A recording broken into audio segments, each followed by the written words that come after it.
And they fail to capture the complexity, the multidimensionality, and the dynamic nature of our gurus. And I think what I want to do is kind of think about this, think through how this informs the ways in which we understand Sikh. Because images are very important. They shape what we think about the world, they reinforce what we think about the world, and they perpetuate that over and over again. In Sikhi, in particular, these images in particular, have played an important role in shaping the way we understand our gurus, in understanding the way we think about the gurus, and also in reinforcing certain stereotypes about our gurus, Guru Nanak and Guru Gobind Singh. So, what am I trying to say? I'm saying that these images are one-dimensional. They're problematic because they are one-dimensional. Because as we take the lives of our gurus and translate them into images, something's lost in that translation. Anytime you translate anything, something's lost. So I want to kind of explore what it is that we lose when we translate the lives of our gurus, the teachings of our gurus, into these sorts of images. Okay, so what I'd like to do now is go through another very basic exercise. If you have a pen and paper, keep that out. I want to show, I've collected a few popular illustrations. Oh, I should hold this right. Sorry. A few of our more popular illustrations of our gurus. Many of them you've seen, some of them you may have not. And I'd like you to kind of note the sorts of stereotypes you're seeing in the different depictions of Guru Nanak and Guru Gobind Singh. In what ways are these shaping, informing, and reinforcing our understandings of our gurus? So, okay, if you don't mind. The first is a traditional portrait, Guru Nanak, early 20th century. Many of you have probably seen this. Take a note of the sorts of sentiments you get, what colors are used, what objects you see, anything that gives you a sense of who Guru Nanak is. How is he being represented? What do these images depict? So I'll go, what, maybe 10 to 12 seconds we'll spend on each image, and then we'll come back.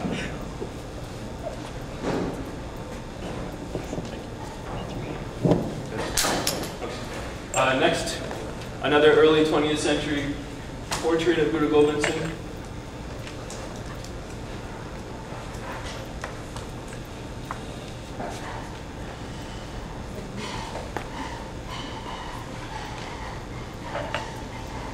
Okay, next. This is from artofpunjab.com. Many of you have probably seen Gunvar Singh's work. This is Guru Nanak. We see by Mardana, by Bala.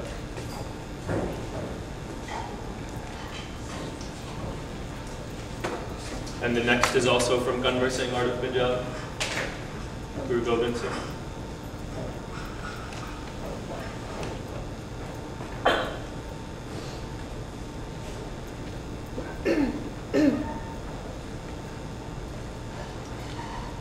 The next set of images come from a popular comic book series in India called Amar Chitra Katha. And this is used to depict, primarily it was originated as a comic book series for teaching children about the lives of the different Hindu deities and figures. And the gurus have been incorporated into that. So this is Guru Nanak, the famous Sakhi of him sleeping underneath the shade of a cobra. And then we have a young Guru Gobind Singh next.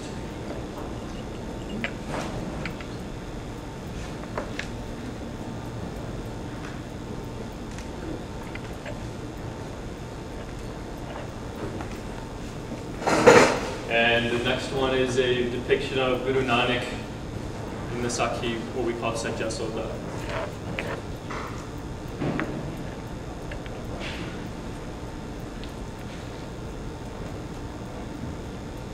Okay, the next is a cover of that Amar Chitra Katha form, which now is, by the way, available on an app on your phone if you want it for 99 cents.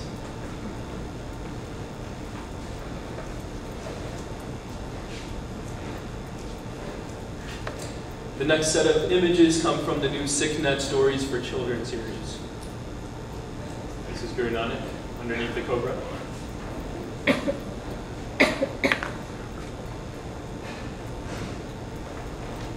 The next is a young Guru Gobind Singh.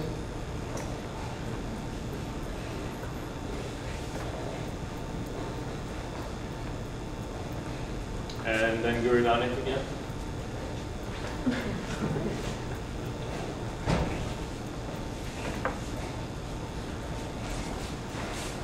Okay, and then Guru Gobind Singh.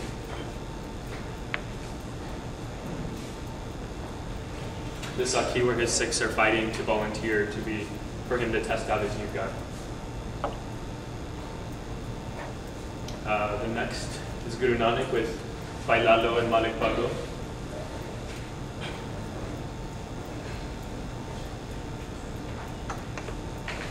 And Guru Gobind Singh.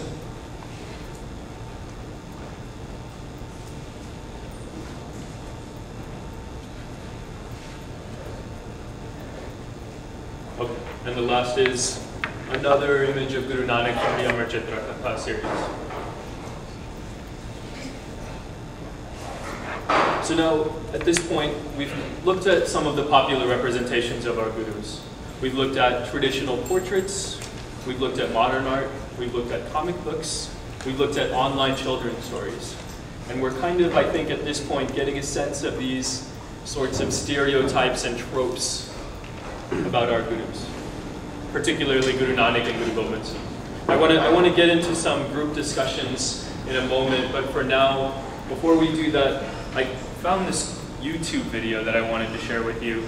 It's about the life of Guru Nanak, and it's a quick video. It's about 3 minutes. Let me see if I can get it to play. No, it's not showing.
this point, what I'd like to do, we visited all these different sort of representations of Guru Nanak and Guru Gobind Singh. I'd like to just, in our small tables, have a few minutes of discussion where we think about what these images really tell us.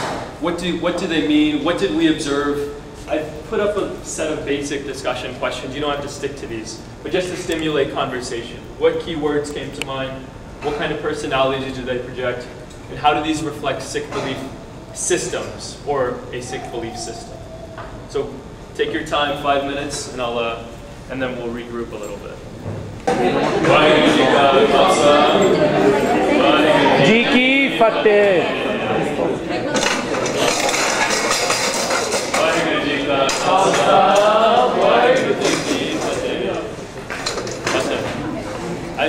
I walked around a bit and I was, again, pleased to see that everybody got the point. It's a very simple point.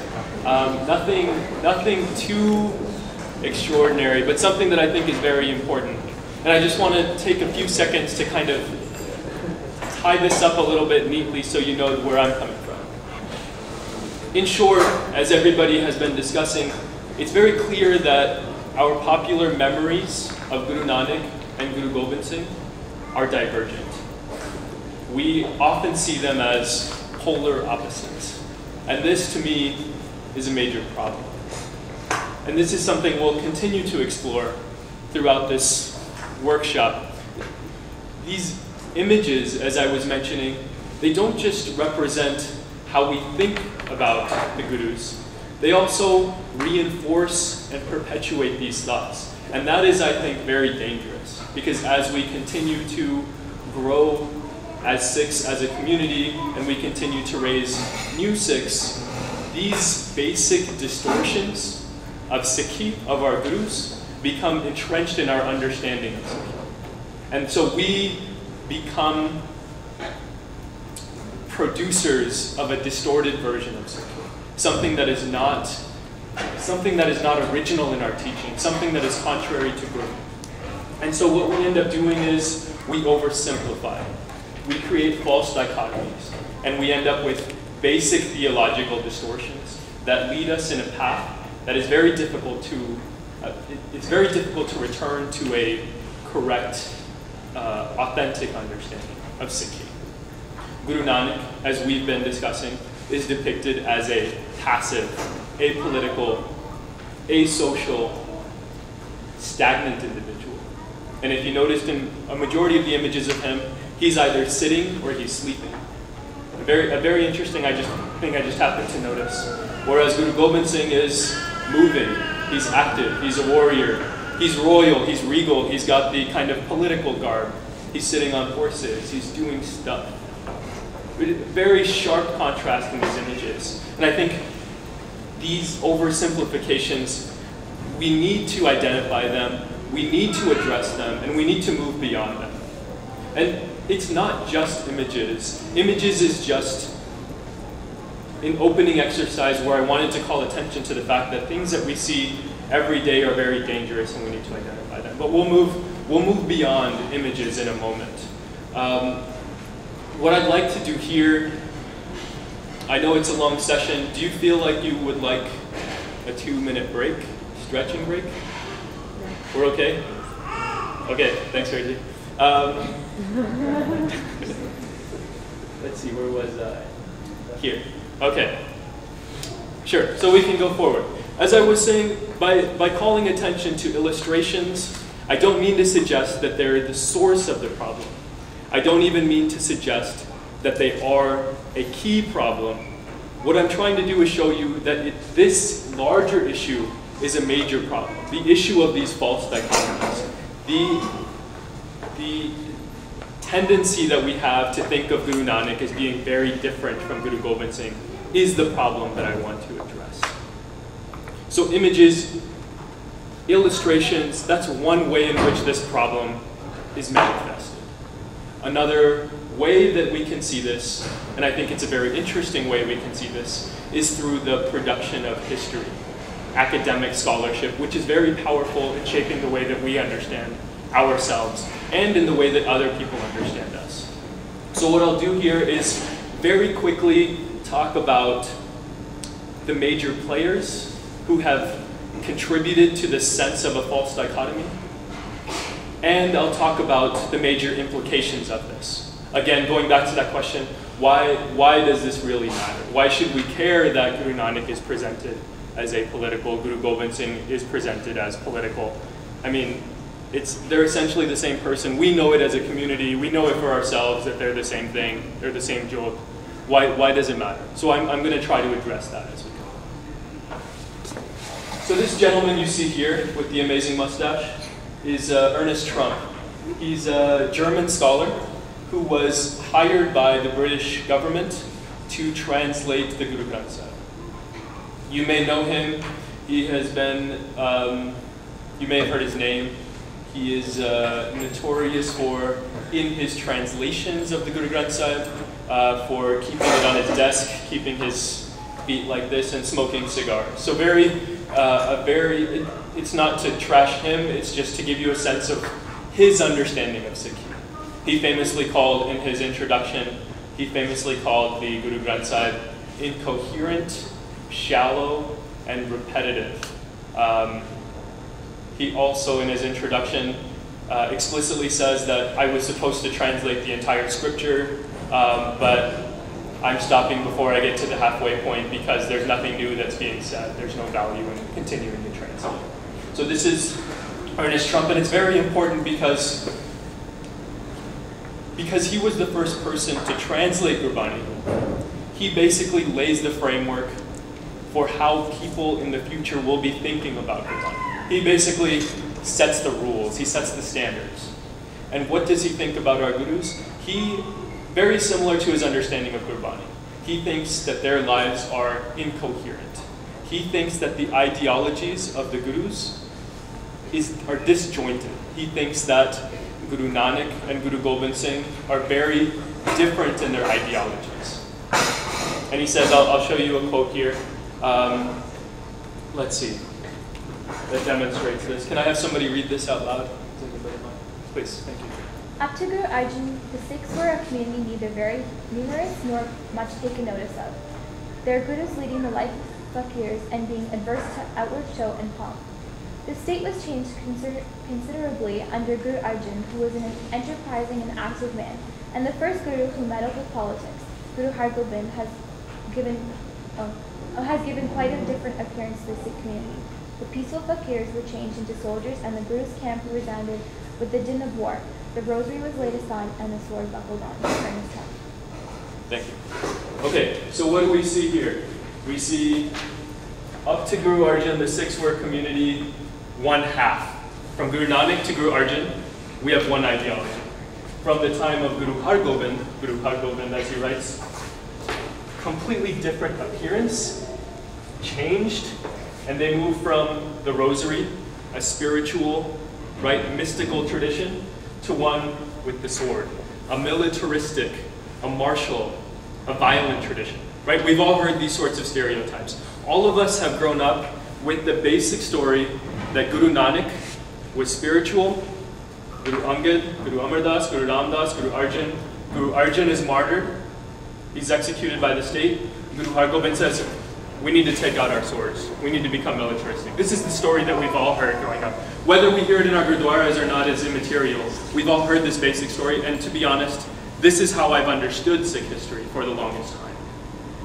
Guru Hargobind became political because the conditions of the time demanded that he become political. That's what I always learned. I want to challenge this, and I will. But let's continue moving forward. So basically, Guru Trump, Ernest Trump is suggesting that there's a major change from Guru Nanak to Guru Gobind Singh. Halfway down the middle, Guru Arjan is on one side, Guru Hargobind is on the other side. Yes? Simple? Okay. Let's move forward to the next. In response to Ernest Trump, two figures are writing in the early 20th century. This is a gentleman named Max Arthur McAuliffe. This is Bidjasa. Max Arthur McAuliffe took the help of Sikh Gyanis, Granthis, intellectuals, to produce an alternative to Trump's story of Sikh history. And his book, many of you may have seen it, it's a 6-volume set. It's called The Sikh Religion. I think it's Guru's Sacred Writings and History, right? Published in 1909. And in it, he explicitly says that one of his main objectives is to challenge Trump's work. He says that it's a response, right? So that's very important. In that response, he wants to show the doctrinal consistency from Guru to Guru. This is one of his goals in his work. So it is an alternative to Trump. Bidjasa Singh does a very similar thing. Teja Singh writes a book in 1919 called The Growth of Responsibility in Sikhism. And the title of his book is very illuminating, because what he says is, whereas Trump sees change, where he sees difference, I see growth, development. It's consistent, it's linear, it's progressive, but it's not half and half, like Trump would argue. Let me read a quote from Teja Singh's book, which I pulled up. He says, most learners of Sikhism take the events of Sikh history incoherently and begin to make invidious distinctions about the conduct of different gurus. Some they regard as peaceful, in his quotes, others as worldly and contentious. These doubts and difficulties will be removed if we carefully study the whole range of Sikh history as revealing the gradual making and development of a nation in the hands of its 10 successive leaders. So this is Teja Singh's alternative to Trump. So on the one hand, we have McAuliffe and Trump saying he sees continuity among the gurus. From Guru Nanak to Guru Gobind Singh, there is one ideology. On the other hand, we have Trump, and we also have two other major historians, modern historians, Hugh MacLeod and J.S. Garibald. Hugh MacLeod passed away recently, and he is considered to be the most prominent figure in the study of Sikhism. He's considered to be the father of Sikh studies, and his work is very influential. In fact, as I've kind of been going through my studies, if there's something I'm studying, he's written about it. And he is recommended to me by whoever I'm talking to as a source for what I'm studying. So it's very important that he takes the stance that Trump takes. And MacLeod suggests that there is a distinction between the ideology of Guru Nanak and Guru Gobind Singh, and that distinction emerges halfway through, post-Guru Arjan. So with Guru Hargobind, there's a change. So I have a quote of his from a book called Evolution in the Sikh Community. Note the title. Whereas Teja Singh sees growth of responsibility in Sikhism, right, continuity, MacLeod sees change, evolution in the Sikh community. And he writes in a chapter called the Khalsa and Andrée, early in the 17th century, that guidance, guruship, seemed to be undergoing a significant change. Guru Hargobind had adopted a new policy, one which tradition dramatically expresses in the donning of two symbolic swords. One sword represented the continuing spiritual authority, Bidi, which he had inherited from his 5 predecessors. So note this, from the 5 predecessors, it's Bidi, that's constant. The innovation that MacLeod points to, as he writes, the other sword, proclaimed a newly assumed temporal power, Midi. The Bant was to become more than an assembly of the devout, and its guru was thereafter to wield an authority more expansive than that of his predecessors. So again, we're seeing a very clear understanding from MacLeod, from the father of Sikh studies, that there is a sharp distinction. Now J.S. Garibald, if MacLeod is the most prominent Western historian of Sikhi, J.S. Garibald is the most prominent Punjabi historian. And he has taken a very similar stance to MacLeod. It's been, in my opinion, it's been a major blow that the 2 most prominent historians that we've had have taken this position.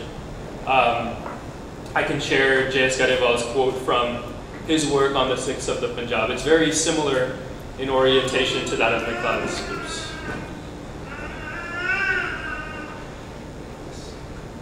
Okay, here's the quote. He, Guru Hargobind, girded 2 swords, as the Sikh tradition puts it. One symbolizes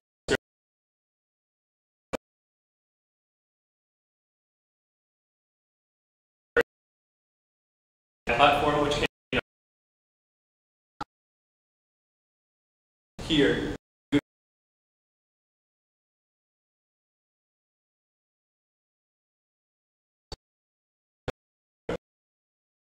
From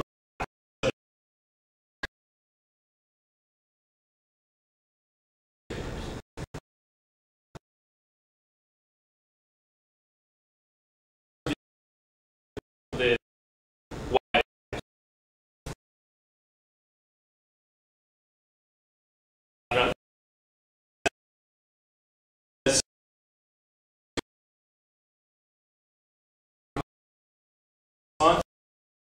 suggesting that no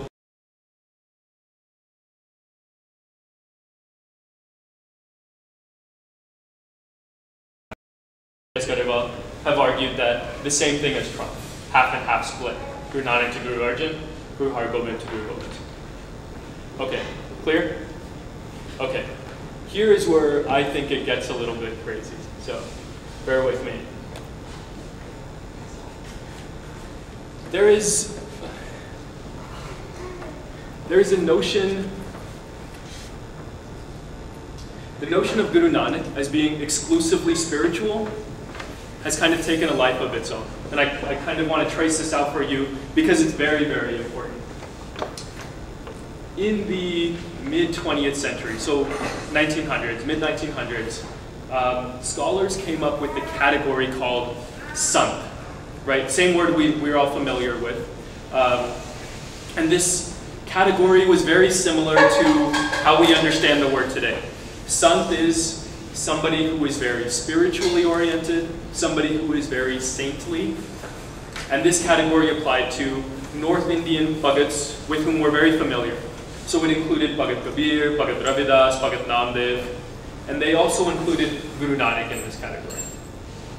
And one of the important things that qualifies somebody as a Sant is that they reject institutionalized religion, one, and promote interiorized religion.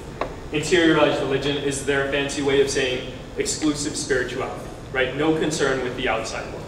Nothing social, nothing political, nothing like that. So we have this new category. These are the qualifications, and Guru Nanak is put into this category. And this is a very important move, because in failing to register the distinctive ideology of Guru Nanak from these other Bhagats, and by placing him into this category of Sant, they're able to make major claims that have very important implications. And one of those claims is, because they reject institutionalized religion, and because they don't care about the outside world, how could they possibly intentionally start a religion? So the question becomes, did Guru Nanak actually intend to found Sikhi? That's one question. And the later question which emerges, which we'll also address, is, if Guru Nanak didn't mean to start Sikhi, when did it emerge? How did it come about?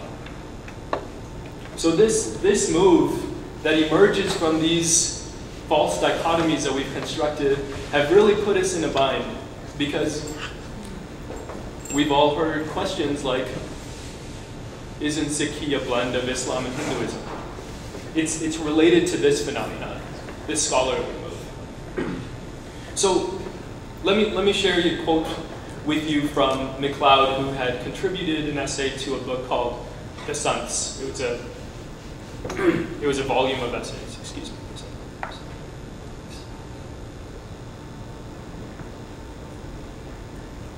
So here's what MacLeod says in his essay.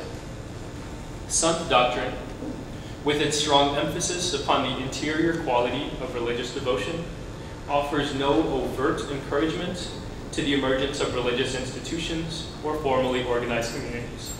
To be a Sant is to be freed from the institutional obligations of organized religions. So again, the implication is Guru Nanak did not intend to create a religion. And he couldn't possibly be, because we've already decided he belongs to this category. He is a Sant. This is kind of how scholarship has developed this idea. Okay, so major implications.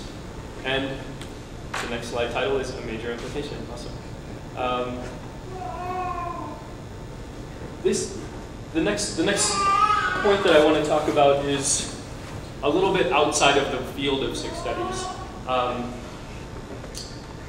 One of the most influential historians of religion of the 20th century is a gentleman named Wilfred Cantwell Smith.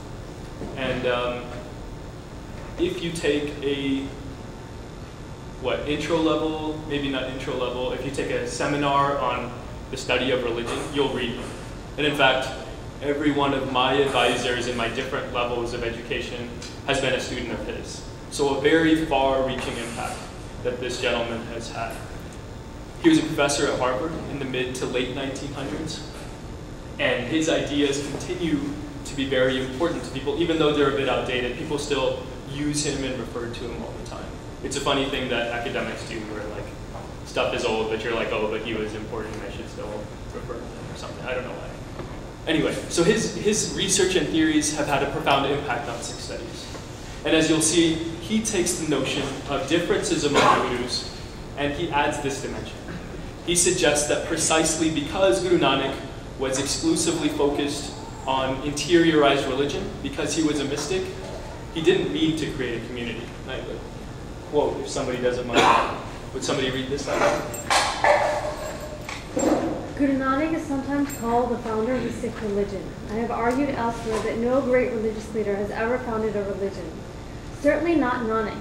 He was a gentle and intense mystic, a devotee who in spiritually passionate and directly personal poetry, and in a life of humane and humble service, preached sincerity and the adoration and the overwhelming reality of God, who will forget most men. Thank you. So here's my issue. Let me take a step backward real quick. Basically, this part of the sentence, he was a gentle and intense mystic, a devotee, spiritually passionate, personalist poetry, life of humane and humble service. I don't disagree with any of this, right? This is not the problem. This was a part of who Guru Nanak was. That's my problem. By creating a sense of Guru Nanak as being exclusively spiritual, you miss these other dimensions. Just like in the images we saw of him, it was one-dimensional. Those first pictures we saw. You miss so much. And here, they're missing the point. So, again, we have this idea, when people are missing the point, creating this false dichotomy, we have this idea that Guru Nanak actually didn't mean to do anything. He was not a founder of the Sikh religion. So here we see it's not just that Guru Nanak and Guru Gobind Singh are polar opposites. It's also that Guru Gobind Singh does something very different than what Guru Nanak does. He formalizes a community. Guru Nanak very purposefully did not formalize a community. That's the kind of implication we're getting from here. So again, a very sharp difference between Guru Nanak and Guru Gobind Singh. Not just in their ideologies, but in what they're doing with Sikhi. What they intend to do with Sikhi, or not do with Sikhi, as this would imply. Guru Nanak didn't mean to found the Sikh religion. So this is a major implication. This is something that we as a community have yet to grapple with. And because we didn't grapple with this, something else happened in the meanwhile. Most recently, this idea of Sikhi not being an intentional religion went to another level. Many of you have probably heard of a scholar named Harjot Oberoi, especially those of you who are here in Michigan. He wrote a book called The Construction of Religious Boundaries. And in this book, he takes this assumption that Guru Nanak was a interiorized religious figure. He was a sant. He was exclusively interested in spirituality. He takes that assumption and he asks the question that I mentioned before. He said, well, if Guru Nanak didn't mean to start Sikhi, then how did it start? And his theory is it didn't start essentially until the 1800s. Now, it doesn't matter to me when you place that, whether you say it was in the 1800s, it was in the 1700s, it was in the 1600s. Just the very fact that you build on this problematic foundation that Guru Nanak didn't intend to start a tradition, and that Guru Nanak was exclusively spiritual, that's the problem for me. Let me share a quote with you from his book. It's a little intense, so let me read it. Whatever its reality at the present juncture, historically the term Hinduism is erroneous, because the sects or communities that constituted it do not possess one single historical founder, nor unifying principles and rituals, or a shared ecclesiastical authority, elements that are usually taken to be hallmarks of an organized religious community. An extra-local religious community of Hindus is therefore a modern creation. In the course of this study, a somewhat similar process will be documented in relation to Sikhism. Let me clarify a little bit, because I think it can be a little bit confusing. What's the similar process? The process is the modern creation of Sikhism.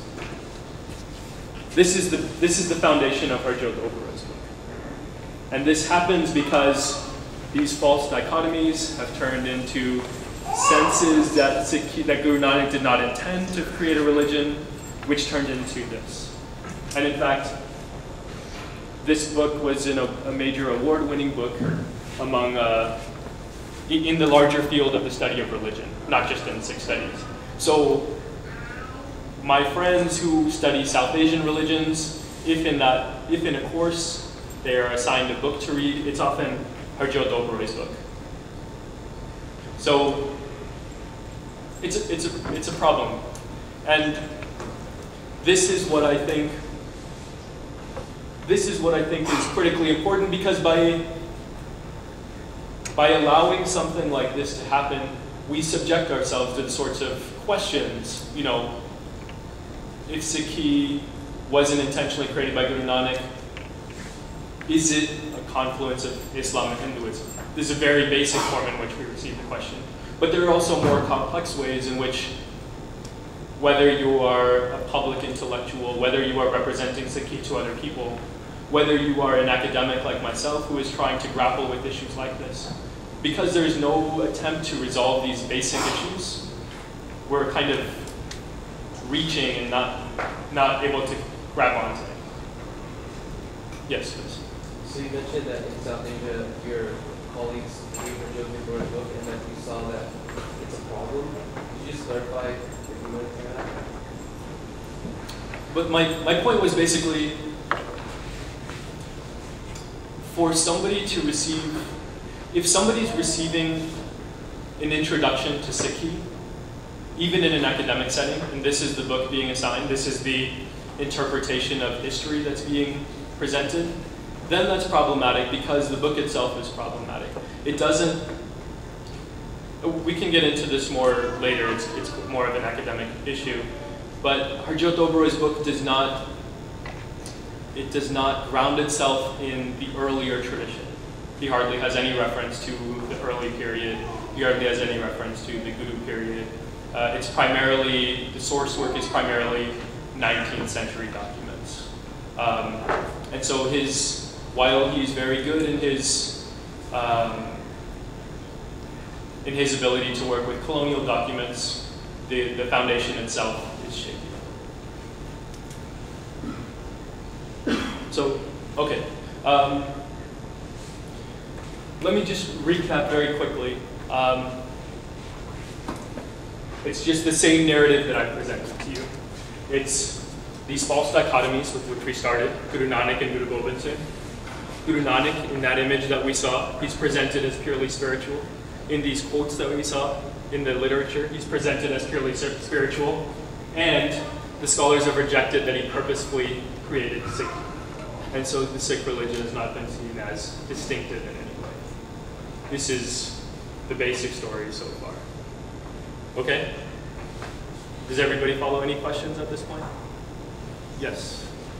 I follow exactly what you're saying, because these are a lot of the issues that I also deal with in my work. You know, it's not exclusively non-religious communities per se, but I also think that these arguments are much easier, obviously, to present to a Sikh audience. I wonder how the reception and maybe even the presentation of this material changes when it's not an exclusively Sikh audience, and obviously things become a little bit more difficult to present to an audience that does believe that it's not a distinctly religious culture and that it is kind of following in this directly or Islamic lineage. I was wondering how maybe you face that in your work and how you presented it, and if you did present it. Sure. That is an excellent question. And I'm going to turn it right back to you guys because that is the next discussion. Yay! So what I'd like you to do now is, I'm going to give you a scenario, which basically Evelyn gave me, and ask you to come up with responses. So let's say, very simply, you attend a lecture, Intro to Indian Religions, and the professor she spends 2 minutes talking about Sikh. And she presents these two basic issues that we've been dealing with, right? Guru Nanak is a son focused on interior religion. Guru Nanak did not intend to establish religion. And let's say at the reception afterwards, you chat for a minute and she says, "You're a Sikh, what did you think about my presentation?" If you had 2 minutes to respond, to offer a critique and an alternative vision, what points would you raise? Let's discuss that as a group. In our small groups, maybe 10 minutes or so, and what I'd like you to do is come up with a pitch. A 2-minute pitch, which you'll come back up front, somebody from your group, and present to the rest of the group. Does that sound good? Which group would like to present? Who feels like they have something interesting? Okay. You guys want to present?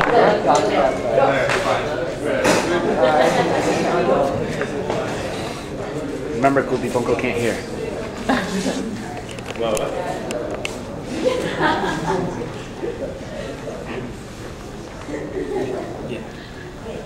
Hi, Professor. While we were very honored that you were able to include Guru Nanak Dev Ji in your presentation, which was done in a very good way, we had a few issues with, things that you said. Guru Nanak Dev Ji was actually not just a son focused on interior religion. He was also a social revolutionary who challenged the current customs and practices and aimed to change social norms. His commitment to social activism is evident in his writings of Siddh Gosht, Asakiwad, and Babarbani in the Guru Granth Sahib, where he criticizes the existing social norms and challenges political authority. His response to sons asking him to show miracles was in essence to explain that the true miracle is Shabad and Sangat. Essentially, spiritual advancement is necessarily manifest in the vehicle of congregation and community. His numerous journeys to far distant places to reveal his message of social activism is completely antithetical to the supposed intention of his to only seek his own spiritual salvation. For instance, his establishment of Keerpa, a physical community formed with the intention of formalizing a new doctrine, exemplifies that he had in mind both a social and spiritual message. And Professor, sorry for my speech-like style. We had these speeches back in the day. That's where I learned this stuff. So, anyways, I hope you took what I said to over time. Sorry. Thank you. Yes, please.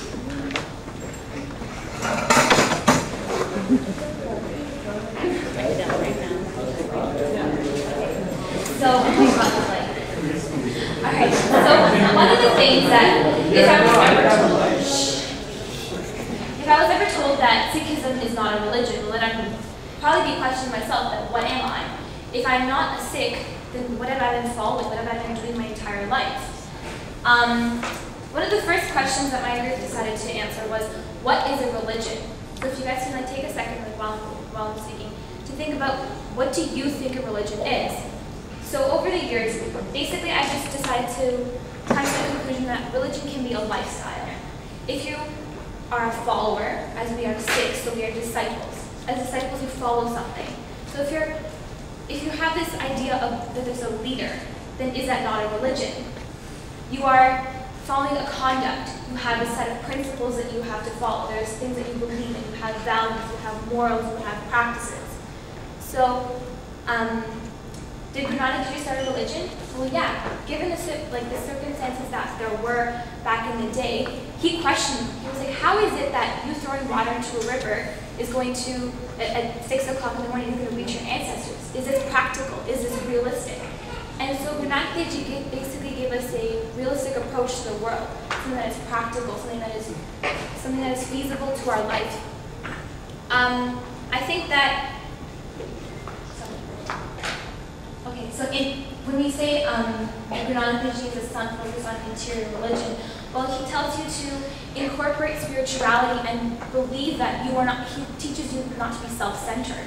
Interior religion meaning that, well, what I think it means is that you are not, that there is something beyond yourself, and that the world does not revolve around you, but revolves around something that's higher than you. So that is, if you're following a religion, then there must be something higher, because you are a follower, you are following a leader. A leader is always above their followers. Now, when you think of preaching, then a follower must be, a leader must be preaching his own beliefs and practices. So now, if you have a religion which is a conduct, and you have somebody who created this religion, oh, thanks, okay, cool. Okay, I'm just going to stop then. No, finish. I'm listening. Oh, all right. So then, what I just basically wanted to say that Guru Nanak Dev Ji intended to enlighten people and break the batteries that people were held to without a choice. And that's what I believe Sikhi is. Thank you. One more group.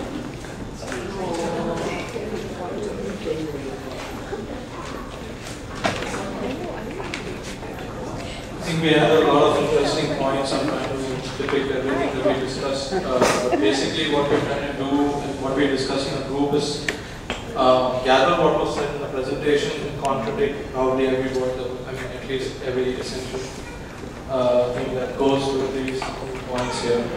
And we heard words that go in favor of, or at least define an interior religion.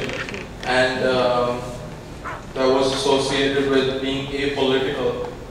I think we had enough evidence from history saying that Guru Nanak had challenged Babur in the way he ran the administration of the Mughal Empire. He also completely went against, well, at least went against the practices of, a lot of practices of Pandits at that time. And this is also eminent from the Sakhis. If you talk about being asocial, he was always someone who went forward to bring in social reform in society, and this is again eminent from his Sakhis. If you talk about a person who's going to be just in himself and not completely worried about worldly things, I think this is preached to us in Sikhism, but I mean, even from Guru Nanak's life, he was preaching the word of God, but still he had a family, and he was very domestic. He lived a very domestic life. You always relate to him living. I mean, at least in the early form of the Sakhis, you can relate to him trying to do what his father tells him, but yet trying to fulfill the responsibility that was laid to him from the advice of Guru. And in that sense, if you talk about being, he was political, he was social, he was all those things that defy the concept of the interior religion, and yet he formulated the religion. So we are going with the philosophy, and it's not a philosophy, it's a fact that all these gurus are linked, and that is most well documented in the Guru Granth Sahib itself.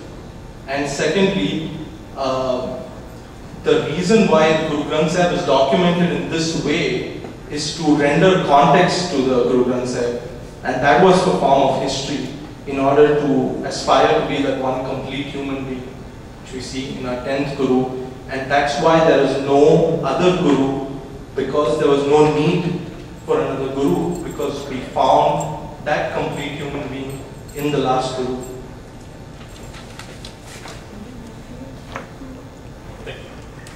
I think some very excellent points. I'd just like to add, sometimes we end up over-intellectualizing, but I think the easiest way to say that Guru Nanak did intend to establish a religion, because the religions of those existent times had their imperfections. And the biggest imperfection in both the prevalent Hinduism and the Islam was inequality of man and woman, and it was Guru Nanak who said man and woman are equal. And the Western world has still struggled to bring equality. It was only 1950s and 60s that the women had voting rights in the Western world, whereas Guru Nanak said, in written format, that man and woman are equal. Let me, before we move on, I'm sorry, we can hopefully have some time for further discussion. Let me respond to something Birji said here, which I think is very instructive. And I don't mean to challenge yeah, I do mean to challenge. And what I'm trying to do here in this entire workshop is to challenge all of us to rethink how we conceive of our gurus. The suggestion that Guru Gobind Singh is the assimilation of all the other gurus because he was both political and spiritual, I find that problematic because it implies that some of the gurus were not. So let's I catch myself thinking like this all the time, and let's push ourselves to catch ourselves when we think like this. There are times when we will imply unknowingly, subconsciously that, you know, for some reason this guru is different, better, worse, anything like that. You might hear some people say they have their favorite gurus or something. Let's continue to challenge ourselves and catch each other, because I think it's as I've been presenting, I think it's critically important. Let me move on a little bit. What I would like to do, just to kind of wrap things up, is respond to the professor that gave the lecture with how I would present Sikh.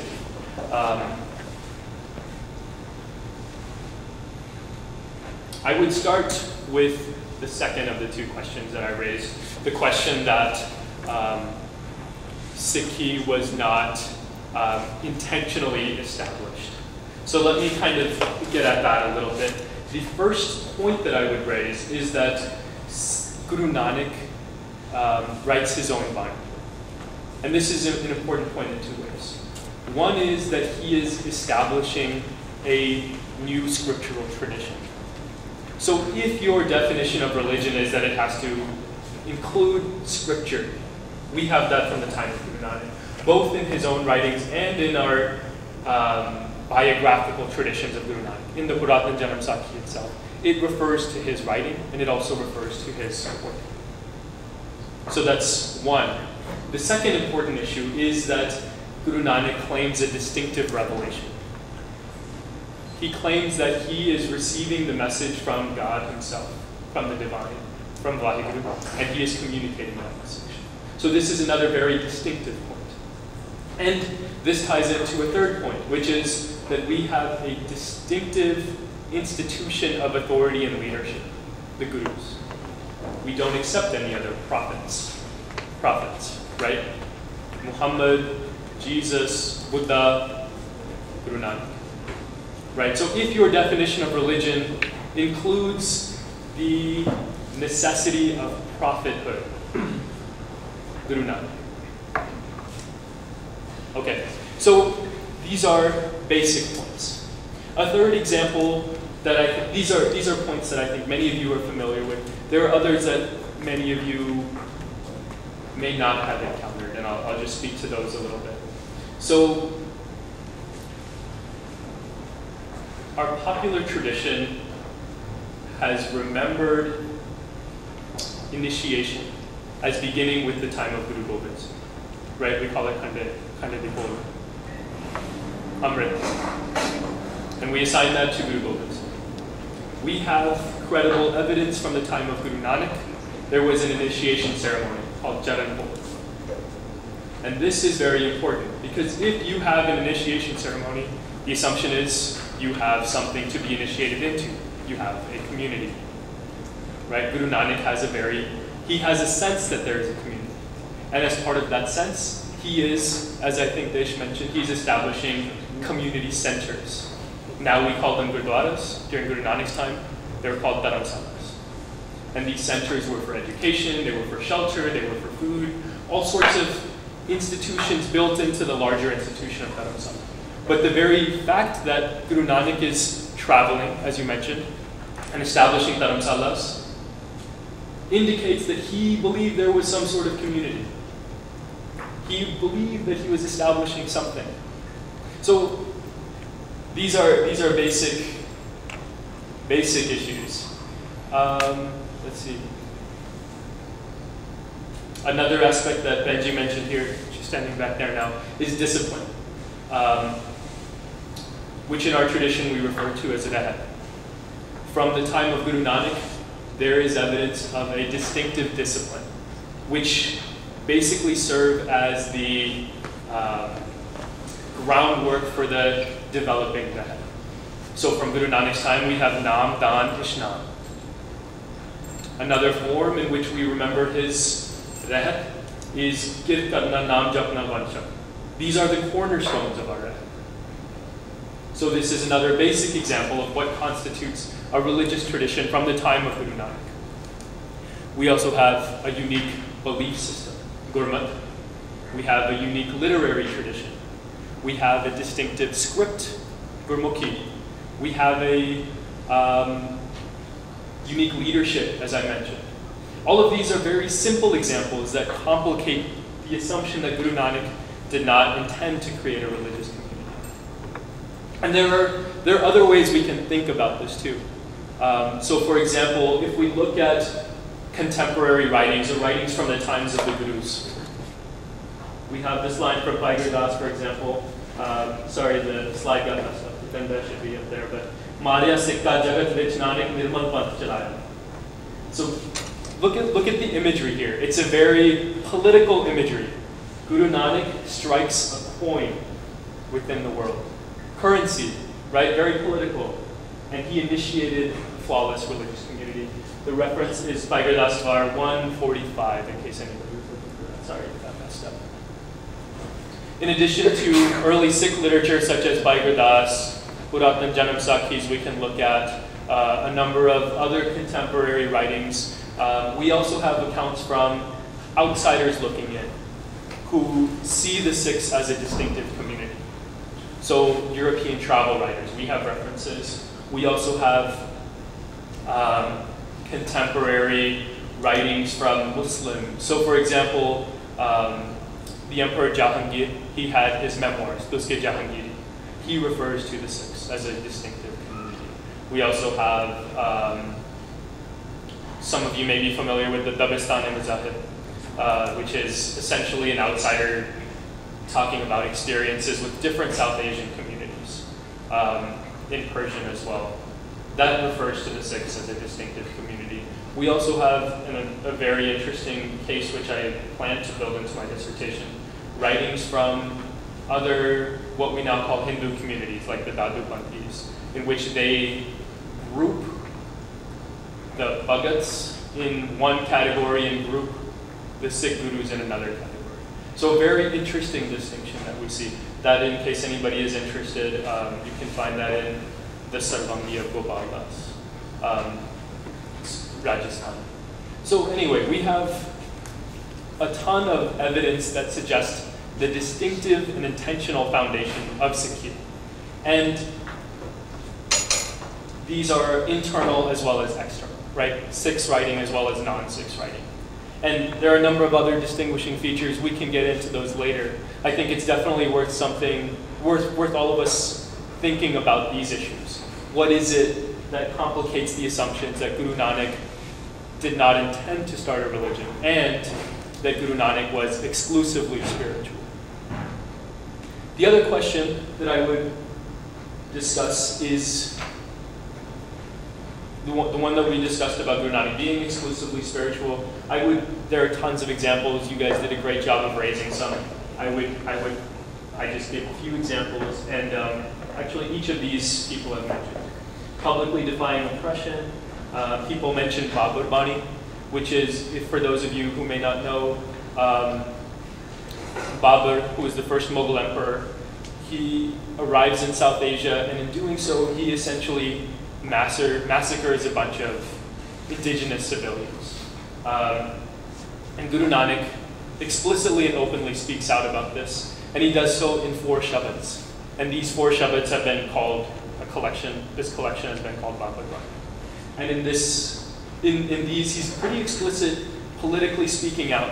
And it's absurd to me that historians can overlook such clear social and political concern in the Bani of Guru Nanak and say, no, he wasn't socially or politically concerned.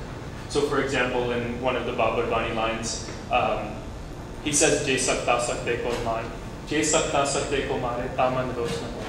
He says, if a capable or powerful person strikes another capable or powerful person, then it doesn't. Then the mind is not agitated, meaning it's not really a big deal.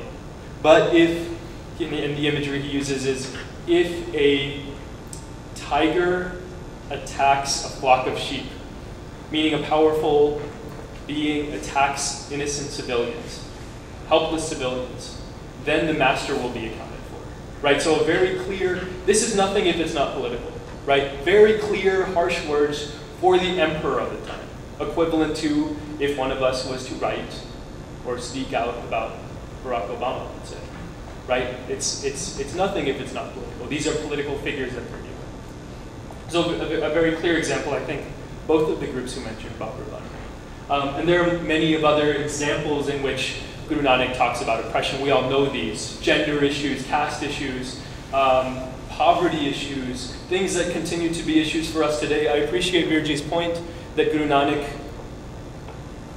attempted to eradicate gender discrimination during his own life, and this is very progressive for his time, but these continue to be issues even for our own community, and it's important for us to register that. Virji, your group mentioned biographical accounts, the Janam Sakhis, the Sakhis that we have heard about Guru Nanak's life. And very similarly, they're all about action. Guru Nanak's life is constantly, he's acting and he's helping people. The image that I gave earlier from the Amar Chitra Katha comic book of Guru Nanak doing taking his dad's money and for a business transaction, and he ended up giving it to the impoverished, right? We've all heard of this Sakhi. We've heard it growing up. But that basic Sakhi is nothing if it's not social action. It's very silly to me that somebody could make this claim that Guru Nanak was not a social or political figure. But we have to be able to identify ways in which we can respond to these claims. Otherwise, they'll continue to sit and progress, or digress, I guess. The other point that I would, that Desh mentioned as well, would be the foundation of Kartarpur, which I think is extremely powerful, at least to me. So we know for a fact, based on evidence, especially from the Puratan Janam Sakhi, that Guru Nanak establishes a new home base for the Sikh community in Kartarpur. This is off the river Ravi, a fertile area, in an agrarian area, sorry. And it quickly grew into a center of activity for the Sikhs. Guru Nanak was instrumental in its planning and development, and he physically contributed to the agricultural production. This doesn't, to me, sound like a mystical, interiorized saint. He's much more than that. He's involved, socially involved. And the very act of establishing a city is a very political act. It's a very social act. And Kartarpur, as many of you probably know, it quickly became a hub of economic activity as well. And a majority of the gurus during their own lives established cities. I don't think that's an accident. I think it's a reflection of the political and social nature of the gurus. And so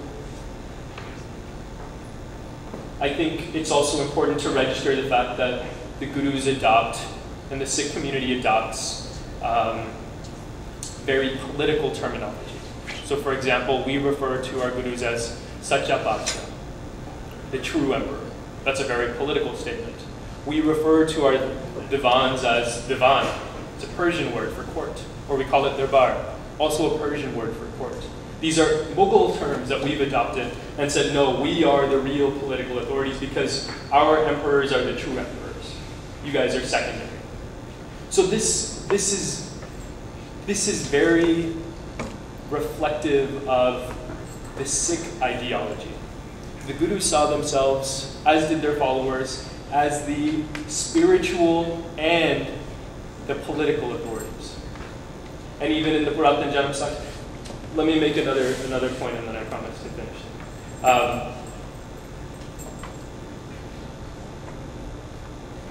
I always grew up learning that Guru Har Gobind, as I mentioned before, was the one who became political.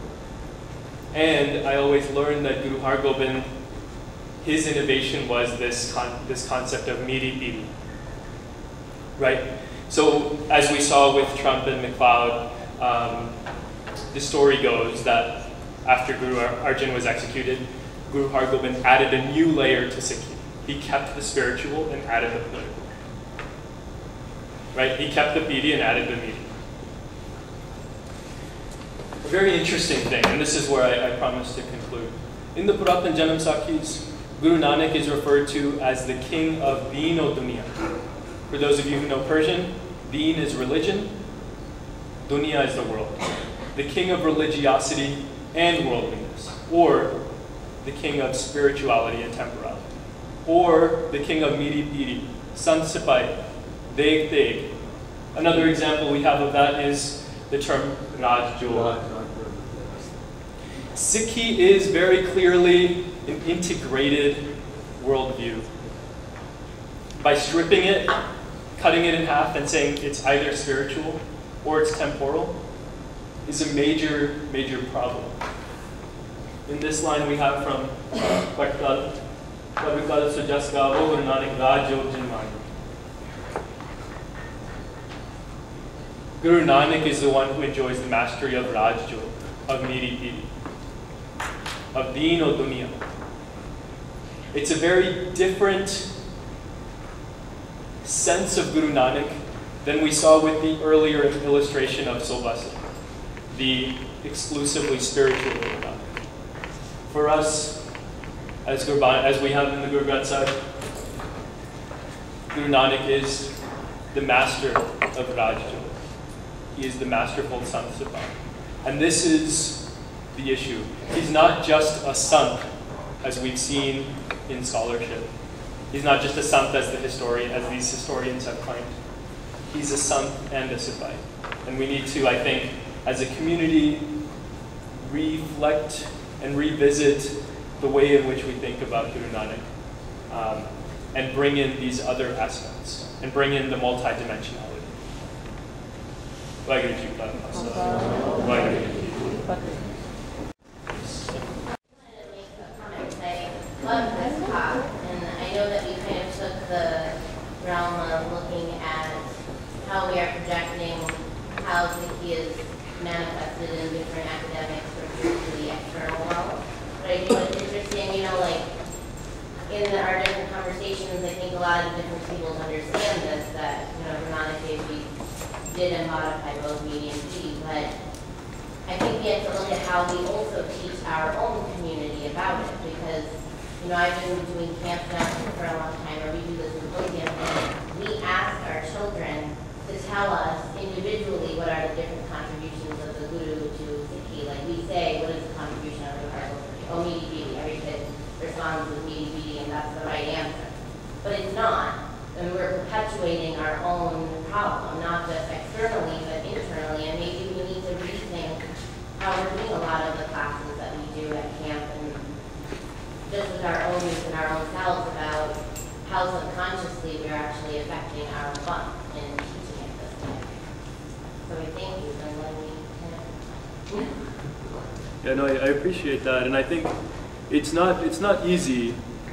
It's easy for us to sit here and say, oh yeah, I knew that about Guru Nanak, of course he was social, of course he talked out about caste or whatever.